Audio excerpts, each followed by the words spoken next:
Most people who train Jiu-Jitsu think the secret to getting better is learning more techniques. But that's not it. You can train for hours, memorize every new move, and still feel stuck when the training starts.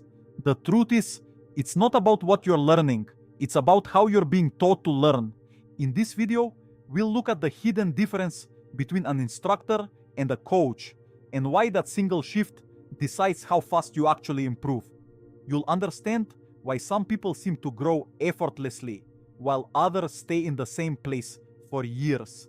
And you'll see how a small change in the way you approach training can completely change the way you feel on the mats.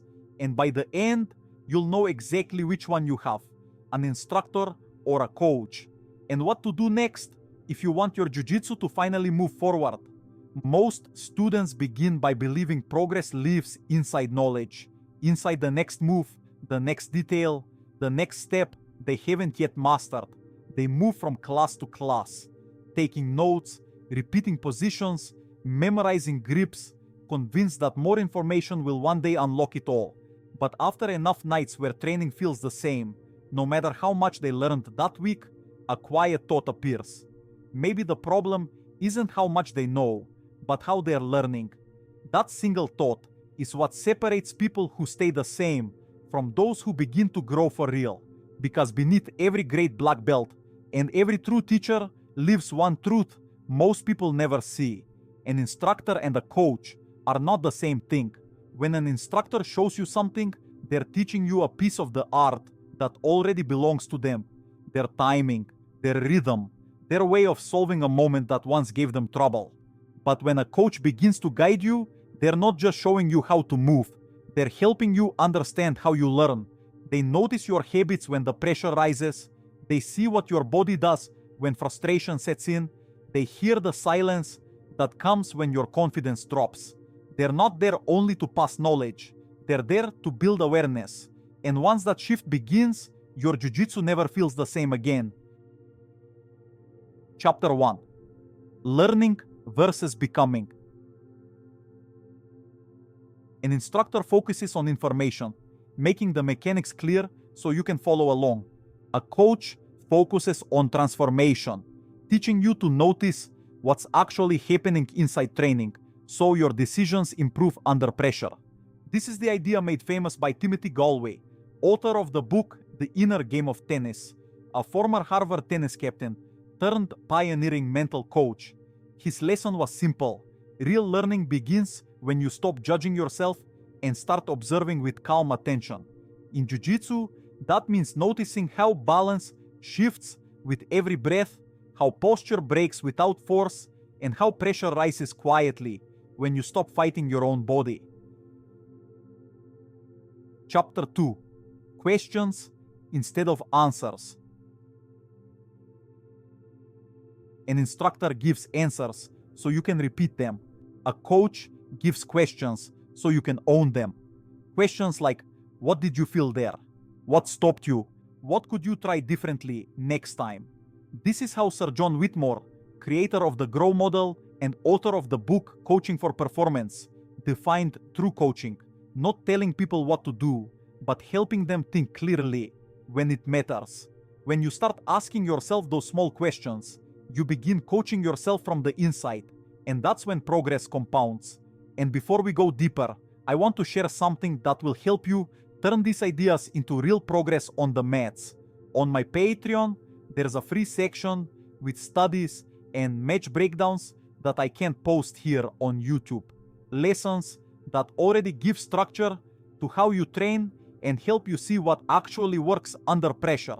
And if you want to go further, you'll find full studies, exclusive breakdowns from the newest matches, and complete guides built for serious study. Everything's in one place, so you can start free, explore what helps, and level up when you're ready. You'll find the link in the description and pinned comment. And while you're here, make sure to subscribe, because I post new studies like this every day, and each one builds on the last. Now let's continue. Chapter 3. The beauty of struggle.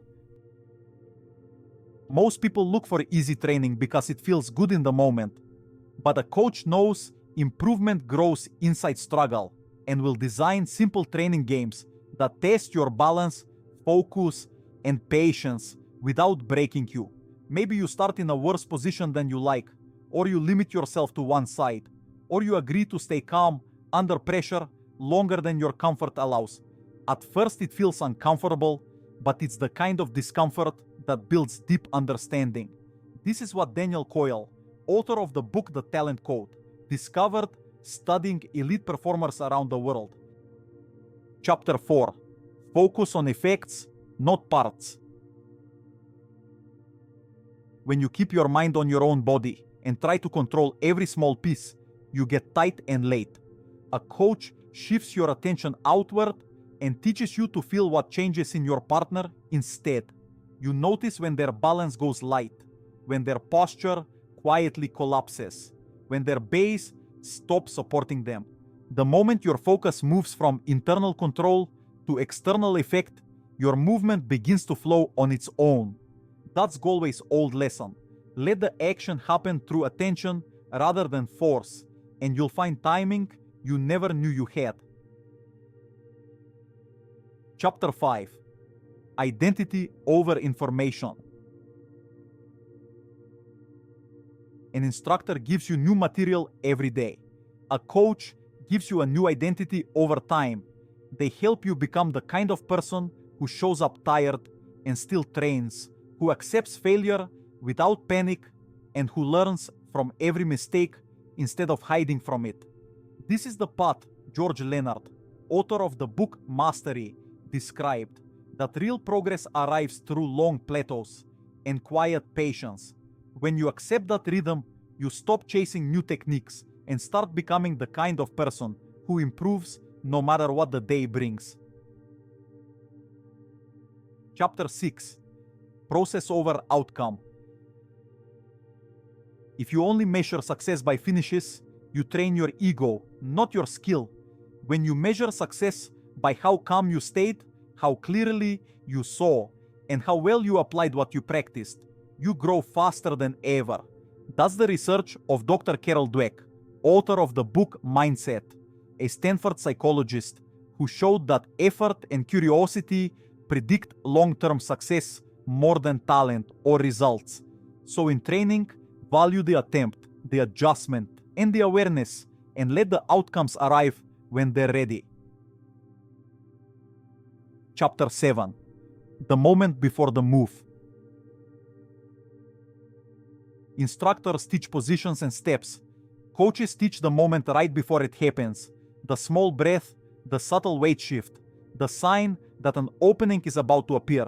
That's what Atul Gawande, author of the book The Checklist Manifesto, discovered through his work as a surgeon, that even experts need coaches, because another set of trained eyes helps you notice the details you stopped seeing. When you learn to feel those moments before they happen, you're no longer memorizing jiu-jitsu, you're living it. Chapter 8. The room that teaches. A single coach can change you, but a good room multiplies that power. When a training room becomes a place where people can ask, fail, and try again without judgment, the culture itself starts coaching you. That's what James Kerr, author of the book Legacy, discovered studying the New Zealand All Blacks, that great teams build character before success.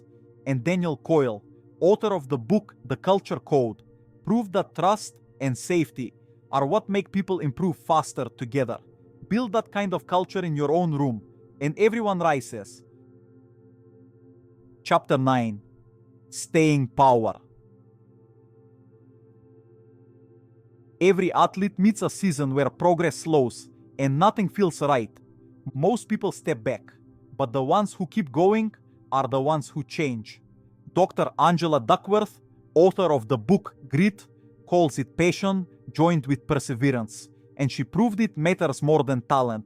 James Clear, author of the book Atomic Habits, explained how that perseverance becomes habit through small choices that are too easy to skip. Write one note after class. Set one intention before training. Give yourself one calm round more than you wanted. Do that often enough, and you'll build the staying power that quietly changes everything. Chapter 10. The takeaway. The price of learning like this is humility. You trade the need to look good for the desire to get better. The value is transformation, because when you start to think like a coach, every session becomes a lesson, every mistake becomes a teacher, and every day becomes a chance to grow. Progress was never hiding in a secret move. It was hiding inside your approach to learning. So remember this: train the moment, not the move. If this way of learning feels like what you've been missing, you'll find more just like it on my Patreon. That's where I post full studies, exclusive competition breakdowns, and complete training guides you can apply the very next time you step on the mats.